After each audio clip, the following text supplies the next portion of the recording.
जिल्ह्याची खबरबात या बातमीपत्राचे प्रायोजक आहेत Mac Care super speciality hospital Ahmednagar.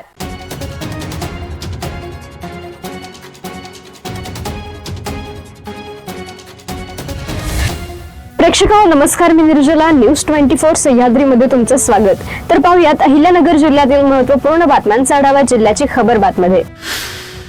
Ahilyanagar आणि नाशिक जिल्ह्यासाठी वरदान ठरणाऱ्या ऊर्ध्व प्रवारा प्रकल्पाचे काम आता अंतिम टप्प्यात आले आहे। या महत्त्वाकांक्षी प्रकल्पामुळे एकूण 68,878 हेक्टर क्षेत्र सिंचनाखाली येणार असून दुष्काळी पट्ट्यातील शेतीला मोठी संजीवनी मिळणार आहे। निळवंडे प्रकल्पाच्या खर्चात मोठी वाढ झाली असून आता 5,177.35 कोटी रुपयांच्या सुधारित प्रशासकीय मान्यतेसह कामाला गती देण्यात आली आहे।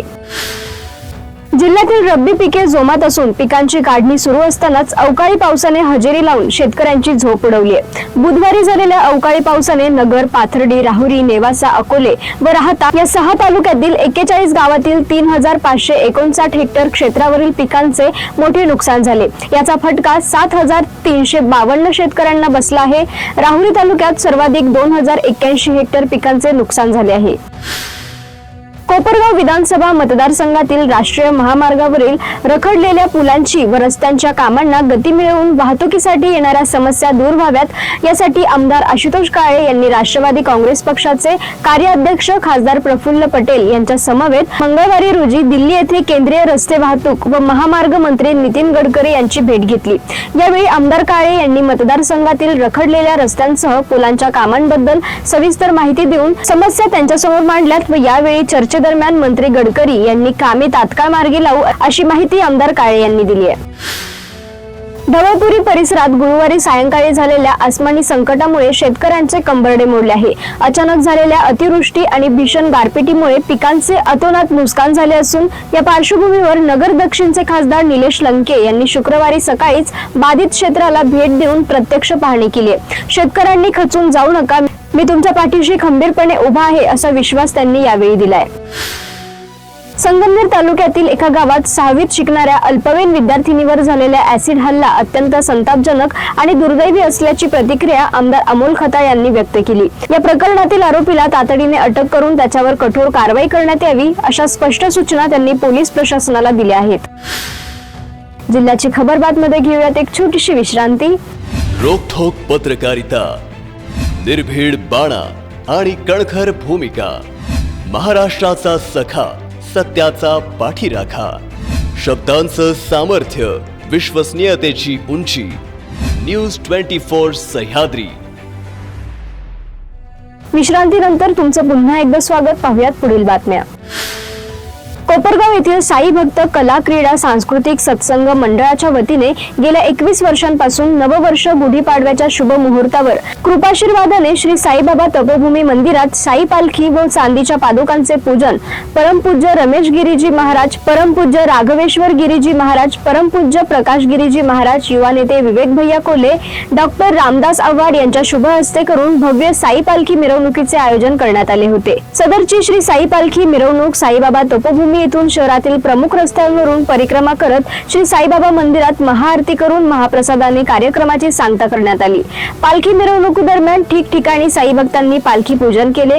यावेळी महिला पुरुष साई भक्तांनी भगवी पताका घेऊन तसेच फुगडी खेळून आनंद साजरा केला। तर सहकार महर्षी शंकरराव कोल्हे सहकारी साखर कारखान्याचे अध्यक्ष विवेक भैया कोल्हे यांनी ढोल ताशांच्या ठेक्यावर जल्लोष साजरा केला। या पालखी सोहळ्यास इंजिनियर KN आसने, नगराध्यक्ष पराग संदान, रिंगू शेठ खुबानी, सुरेश शिंदे, महेश खडामकर यांचे अनमोल सहकार्य लाभले। साई पालखी मिरवणूक भक्तिमय वातावरणात साजरी करण्यासाठी कोपरगाव येथील साई भक्त कला क्रीडा सांस्कृतिक सत्संग मंडळाचे संस्थापक अध्यक्ष राजशेखर कोहकडे, ज्येष्ठ मार्गदर्शक रंगनाथ अप्पा लोंढे, उपाध्यक्ष राजेंद्र पाटणकर, सेक्रेटरी संदीप अण्णा देवकर, अरुण चेंद्रे, सतीश गुजराती, गणेश सोनवणे, संतोष माळी, केतन कुदळे, सतीश देवरे आदींनी विशेष परिश्रम घेतले। मल्लिकार्जुनेश्वर महादेव मंदिर घोटण येथे गुढीपाडवा सणानिमित्त मानाच्या काठी मिरवणुकीने वार्षिक यात्रेला उत्साहात प्रारंभ झाला। दरवर्षीप्रमाणे यंदा ही यात्रा भव्य व दिव्य स्वरूपात भरत असून गावात भक्तिमय वातावरण निर्माण झाले। गुढीपाडव्याच्या शुभ मुहूर्तावर ढोल ताशांच्या गजरात काठीची मिरवणूक काढण्यात आली। या मिरवणुकीत गावातील तसेच परिसरातील मोठ्या संख्येने भाविक भक्तांनी उत्स्फूर्त प्रतिसाद नोंदवला। पारंपरिक वाद्याच्या निनादात आणि जयघोषात संपूर्ण गाव दुमदुमून गेले। यात्रेनिमित्त पुढील काही दिवस विविध धार्मिक व सांस्कृतिक कार्यक्रमाचे आयोजन करण्यात आले असून या सोहळ्याची उत्सुकता भाविकांमध्ये दिसून येत आहे। दरवर्षीप्रमाणे यंदाही मोठ्या प्रमाणात भाविकांची उपस्थिती लाभणार आहे। पारनेर तालुक्यातील ढवळपुरी येथील अल्पवयीन मुलीवर अमानुष अत्याचार प्रकरणी आमदार काशीनाथ दाते यांनी विधानसभेत ठाम भूमिका घेतली आहे। आरोपी यशवंत एकनाथ थोरात उर्फ अण्णासाहेब गुंजाळवर 3 वर्षांपासून मुलीवर अत्याचार करण्याचे आरोप असून पीडितेला शारीरिक व मानसिक छळ सहन करावा लागलाय। आमदार दाते यांनी आरोपी विरोधात जलद गती न्यायालयात खटला चालवून कठोर शिक्षा देण्याची मागणी केली आहे। तालुक्यात महिलांवरील अत्याचार वाढत असल्याची नोंद असून अशा प्रकरणांवर कडक कारवाई आवश्यक असल्याचं त्यांनी अधोरेखित केलंय। आगामी पोटनिवडणुकीच्या पार्श्वभूमीवर निवडणूक खर्चाची काटेकोरपणे तपासणी करण्यासाठी निवडणूक आयोगाच्या सूचनांच्या प्रभावी अंमलबजावणी करावी अशी सूचना जिल्हाधिकारी डॉक्टर पंकज अशेया यांनी दिली आहे। जिल्हाधिकारी कार्यालयात राहुरी विधानसभा मतदारसंघातील निवडणूक खर्च निरीक्षक व्ही कुमार यांच्या उपस्थितीत झालेल्या बैठकीत जिल्हाधिकारी डॉक्टर अशेया हे बोलत होते। यावेळी अपर पोलीस अधीक्षक वैभव कलबुर्मे, उपजिल्हा निवडणूक अधिकारी दत्तात्रय कवितके, जिल्हा परिषदेचे मुख्य वित्त व लेखा अधिकारी शैलेश मोरे व विविध विभागांचे अधिकारी आदी उपस्थित होते।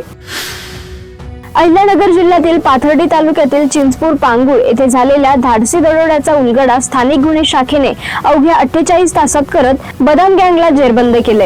या कारवाईत पोलिसांनी तब्बल 10 गुन्ह्यांचा उलगडा करत सुमारे 10,71,500 रुपयांचा मुद्देमाल हस्तगत केलाय। 18 मार्च 2026 रोजी मध्यरात्रीच्या सुमारास चिंचपूर पांगुळ येथील दगडू भीमराज बडे यांच्या घरात 6 अज्ञात आरोपींनी जबरदस्तीने प्रवेश करून चाकूच्या धाकावर दरोडा टाकला होता। आरोपींनी फिर्यादीच्या पत्नीला गळ्यातील सोन्याचे दागिने तसेच घरातील रोख रक्कम असा एकूण 1,62,000 रुपयांचा ऐवज लुटला होता। या प्रकरणी पाथर्डी पोलीस ठाण्यात गुन्हा दाखल करण्यात आला होता। जिल्ह्याची खबरबात मध्ये आपण इथेच थांबतोय, मात्र तुम्ही पाहत राहा न्यूज 24 सह्याद्री।